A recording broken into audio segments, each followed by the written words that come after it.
2023. It is 2 p.m. in the City Council chambers at City Hall, 1123 West Lake Street, Sandpoint, Idaho. And this regular meeting of the Selkirk Fire Service Joint Powers Board is now called to order. For the record, I am William Gadsby presiding. Absent is Jennifer Stapleton. Also present are members of the board, Richard Townsend, attending remotely, representing the Sagal Fire District, Sandpoint City Councilor Kate McAllister, representative for the City of Sandpoint, and myself representing Westside Fire District. Chief Gilcrease, would you please lead us in the Pledge of Allegiance? I pledge allegiance to the flag of the United States of America and to the republic for which it stands, one nation, under God, indivisible, with justice for all.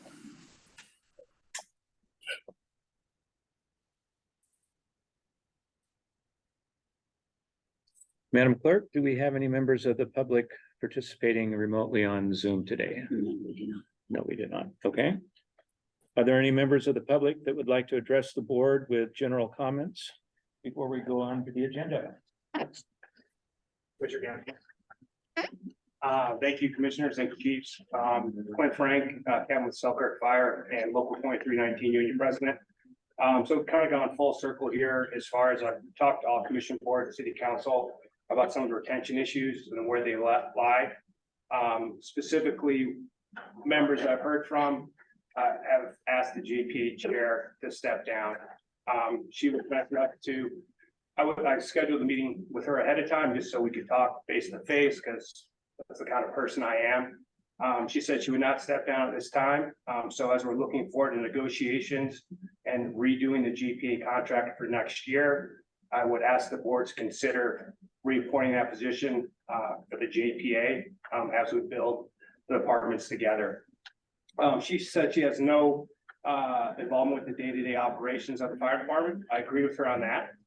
But however, looking over a timeline of events that she's had influence, she has had impact on the fire department. So I actually have a timeline I'm going to hand out to all commissioners present at this meeting and all the city council members, so you guys can look at that at your discretion. Please get back to me on any questions on that. Can I get a copy of that? Fair assessments. And I just want to make sure we're not losing any more good members. We still have a very good fire department here. We still have a lot of experienced captains. I just want to make sure our young members see that there's a good future moving forward. We have an opportunity, maybe if Northside wants to join and make this a more robust fire department, they will. They won't, they said, if the current JPA chair is in that position. So I'm just being honest here because I want to make sure that we have good service for the community. That's all. Is it the same one you gave to city council? Kate, it is the same one. Okay. So I have one, thank you. okay, thank you. So I'll just put these here. Okay. Tammy, this is Richard. Can I make sure to get a copy? Absolutely. Thank you.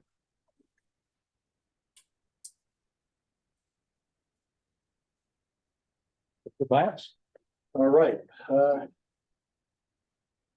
Members of the public, my name is Merlin Glasswood record and resident of Dover and reside in Westside Fire District. I've been to the meetings before. A lot of what I'm going to present was presented to the Westside Fire Board when they had their monthly meeting. I've been trying to get my head wrapped around how the fire service works in this regional area. And so I kind of did some checking and counting and stuff like that. And I kind of came across with kind of a infographic of how we're laid out. And I'm sure I got it inaccurate, not 100%, because this is all my own investigation. They kind of listed the stations that are represented within the JPA. And then under that, I listed some national standards that kind of govern how fire departments are constructed and as well as why. So you see listed there NFPA standards for number of personnel at a structured fire, initial staffing requirements, volunteer fire alarm assignments for volunteer departments, combination career and volunteer. Career first alarm assignments. NFPA establishes a 4-person crew as being desirable and normal. NFPA 1710 covers the first alarm assignment. As you can see, it says 16 personnel on a first alarm assignment for a structure fire. What that means in relation to where we're at, because if you look at the graphic, we basically have 8 people on duty per day. And so you're already behind the curve on that. You just have time, I'll go to the second page. The first page is the what, the second page is the why. Again, 1710, NFPA standard 1710. Our organization and deployment of fire suppression operations establishes minimum staffing levels, okay? Minimum. And then the components of an emergency, you have availability, which is ready to respond, sitting in the firehouse, ready to go. Capability, how many people you have on that rig that affects that availability. And the combined, the two of availability and capability gives you the outcome of the deployed resources and how you match them to the incident. Much has been said about response times, and you can see the graph and the chart and whatnot. And you have call intake, call processing, and then you got firefighter turnout, how long it takes them to get out of fire detection. All that combines to a total response time, and that's the first time of intervention. So low staffing means there are often inadequate firefighters on scene to address necessary functions, and those functions are pretty well laid out. Fire attack, search and rescue, ventilation, water supply, and rapid intervention. And there's all kinds of government rules and OSHA standards and stuff about how you put up ladders and what people are supposed to wear for turnout gear and stuff like that. Basically, I'm trying to illustrate is coverage. That our geographical area is years and years and years behind the curve with the population. NFPA Fire Service Survey from 2013 to 2015 shows that for career firefighters working a 52 to 60-hour work week, shows a 0.99 firefighter per 1,000 population. So I just did some rough estimations on what the population is between Laclede, Dover, Sandpoint, Sagal, and it comes up to about 18,000 people. What that works out in firefighters is that if you have one firefighter for every 1,000 population, that we ought to have at least 18 members ready to respond. That also closely matches what's required for a fully involved structure fire. So in the interest of, just sharing that information, I know there's budget constraints, but you need a goal. Where are you going to be 5 years from now? Where's this population here going to be 5 years from now? You can't have just in fact, I said 8 firefighters, but I think you really now only have 7 because one resigned. That's not enough. That's not even 2 full engine crews. So how that works out, command and control wise, the chief knows all this stuff. This is mostly information for the commissioners to kind of back up what the union's talking about in retention, because you can't burn it at both ends. You can't run short on personnel and then not have the circumstances for retention. And it's a serious situation. I mean, we owe it to the public, and the public has expectations. The reality is that because the public loves the fire department so well, that we can almost do anything and not suffer the consequences, unlike law enforcement. So I just wanted to share that, and then any questions. So did you do this report on your own? I mean, were you asked to do the report, or did you No, just I do it did on? on my own. Okay. And do you have a solution for the lack of firefighters? Well, ultimately it boils down to dollars and cents. Right. Okay. I'm confident you can find personnel. But you have to, Emergency services is always behind the curve on growth. Growth comes first. Right. So those revenues that come in have to be dedicated to your emergency services foundation, because everything stands on top of that. Firefighters do a dangerous enough job without being understaffed. And that's what I'm seeing. We have situations where one firefighter is going down the road by themselves. There's no policy, no guideline, anything for one person fire engine, ever. So they're doing the best they can, is what it really is. But I think we've gotten to a development stage in this region that we can forecast in the future that because of the increase in the past, we need to look at the future really hard because we're behind. And I don't want to say 20 years, 30 years. That's just a guess. But 8 people is not enough. And so as commissioners, how you, I term it, crack the nut on this and figure it out. It's gonna have a dollar factor to it. But you can't have firefighters risking themselves alone at night in lousy weather and expect good results. It's just not responsible. Did I answer your question? Mhm. Yeah, I did it all by myself. I spent almost 4 decades in the fire service, so I know what it feels like on the midnight side, out on the street, and being alone by yourself would be horrible. So that's it. Thank you. Thank you, Mr. Glass. Any more public comment? I have one more. Okay. We are hosting Selkirk Fire is hosting the union on Saturday at Super One from 8 to 3. We're going to be raising money for MDA, so we'll be doing a fill the booth cost. So I'd much rather just talk about that kind of stuff at these meetings than the stuff that started with me. Thank you.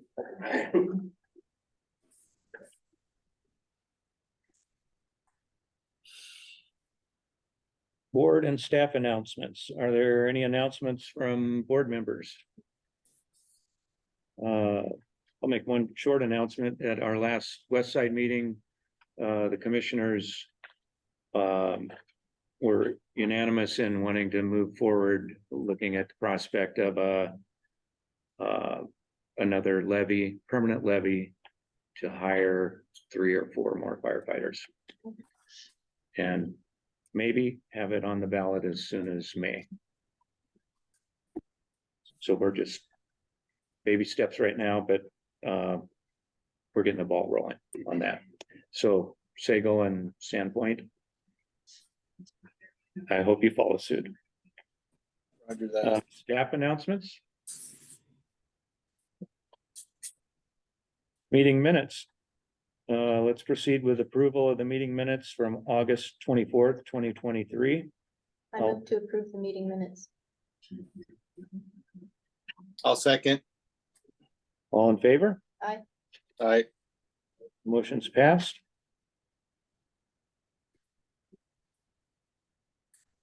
Meeting minutes are approved. Chief's report. Next item is Chief's report. I yield the floor to Fire Chief Gavin Gilcrease. Thank you.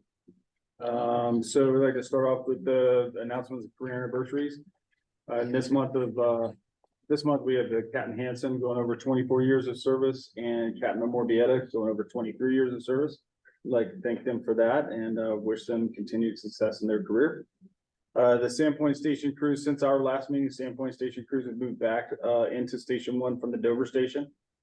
We have RMS, so our records management system that we have right now for us over in the fire side is, as technology evolves, so must we. But through some initial research, we discovered that our current RMS provider, emergency reporting, is going to be purchased by ESO and will potentially be sunsetting in 2 years. They did the same thing with Firehouse a few years ago, in 2020, they did that. So we're planning on reaching out to the county fire chiefs as well to determine how many are in the same boat. Basically, if we're looking to make that technology move. And if any of those are willing to make that move as well, or they're in the position to do that, the more people in that bundle, then the more cost savings could be for everybody. So we're just gonna be talking about that probably, I think it's like next week.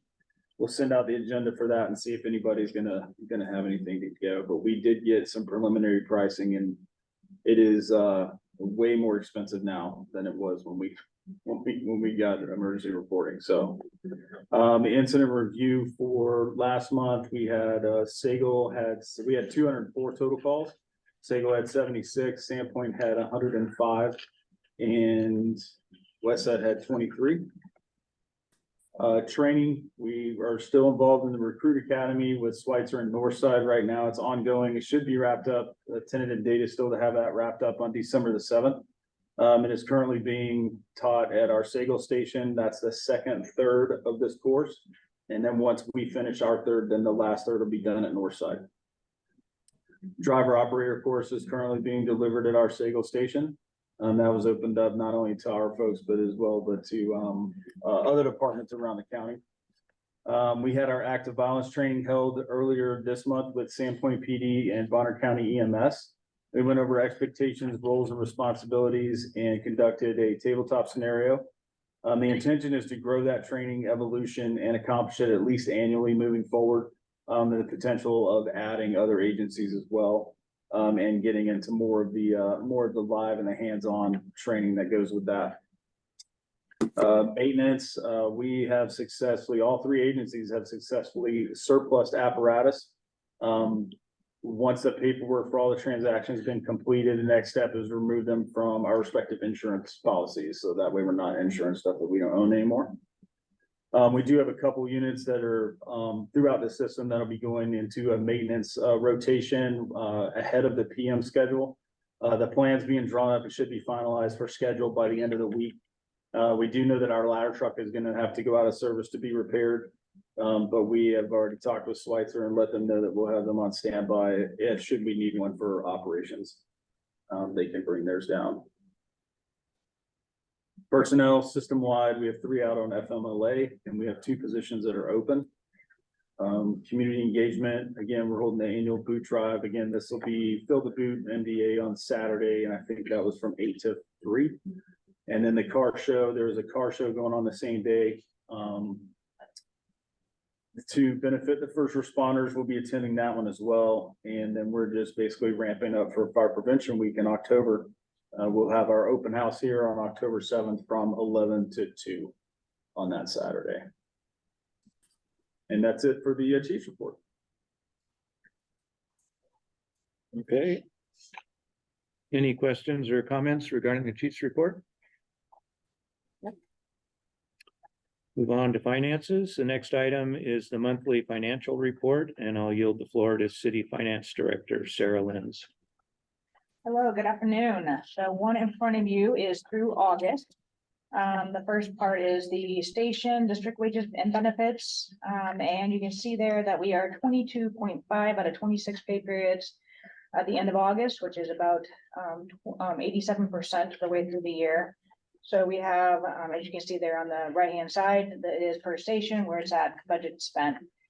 This month is 3.5 is the amount we have to accrue back from the first pay period in October. Half that's actually in this fiscal year, so we accrue that back. With the open, I'll just make one comment on that. With the open position, we might actually make budget in the Sagal and Sandpoint areas. Obviously, Westside's already over budget in total, so that will definitely be over. But other than that, nothing out of ordinary to comment on that one. Moving on to the JPA administration, we are 11 months, so basically 91% of the way through the year. We're at 71% spent. So, and don't expect a drastic amount of change in September. We got to close that out. That normally takes through, it probably won't be on next agenda, only be on next month's agenda, only because it normally takes 3 weeks to get things closed out, if not a little more. So you probably won't have reports this next time, but on the next in November, they will have the end of the fiscal year as well as the October ones, so up to at once. So otherwise, nothing more to comment on that. Those will be on separate documents, Sarah, or just you're gonna have a separate line for that? Or No, it's do an another, extra column, yeah, it's another column. It just, awesome. yeah, usually bills don't come in until, you know, Yeah, that's great. the September bills don't come in until the second, third week of October, which our meeting here is not enough to close, enough time to get everything closed and paid before Yeah. then, so.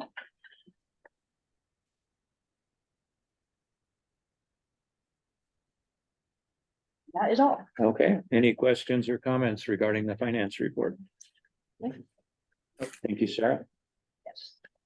New business, the last item on the agenda is consideration for a recommendation from the JPA Board to the Sagal and West Side districts, as well as the Sandpoint City Council, to adopt the fireworks display operations permit application and fire EMS standby policy. I now yield the floor to Chief Gilcrease. Thank you. So we've basically gone over those policies, in the JPA, and I've briefed out, West Side and Sagal as well. Just to give them a heads up of what was coming, to let them see the draft. So the fireworks display is basically anybody that's shooting fireworks in our response area, they need to get a fireworks permit. And then the city has a few more hoops that's basically gonna be attached off to the special events permit. Part of that process, but fireworks, when you're shooting off fireworks, there's a whole range of things that they have to submit. They have to be able to submit their certificate of liability insurance. They have to provide a cut sheet of everything that they're, everything that they're going to be shooting. Because the safety ranges, and the areas of safety that we have to mark off depend on what it is that they're shooting. And it also has to have, while they're doing shoots, they have to have fire department there on standby to do that. If we can't do it for some reason, then we have to approve of whatever their standby, their safety factor is gonna be. And that just kind of feeds into the other one about the fire and EMS standby. Occasionally there's events where fire has to go standby. It could be fireworks, it could be, events that are for profit. We don't do this, if it's a not-for-profit, then, we had talked about probably incorporating a fee into that for having fire department standby. If we, the one that keeps ringing the bell is the one that, the demolition derby, I guess, up at the fairgrounds, they want us to stand by. And that's, well, the standby, we send a crew up there, that costs money. So why, we don't budget to go stand by for that. So it's just basically to pass the cost along to them, so that way we can get up there and do what we need to do. But those, we've kind of been through them. We're just looking for a recommendation to take these to the, a JPA recommendation to take these to the individual commissions and city council for approval and adoption.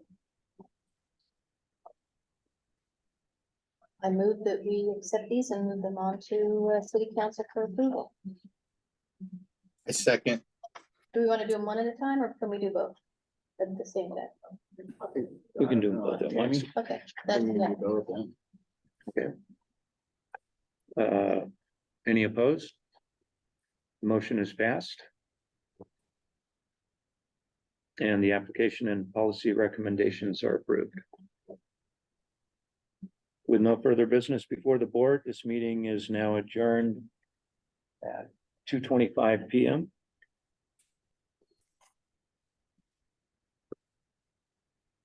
Very good, Will. Hey, Ellie, will you stick around for a minute? Sure.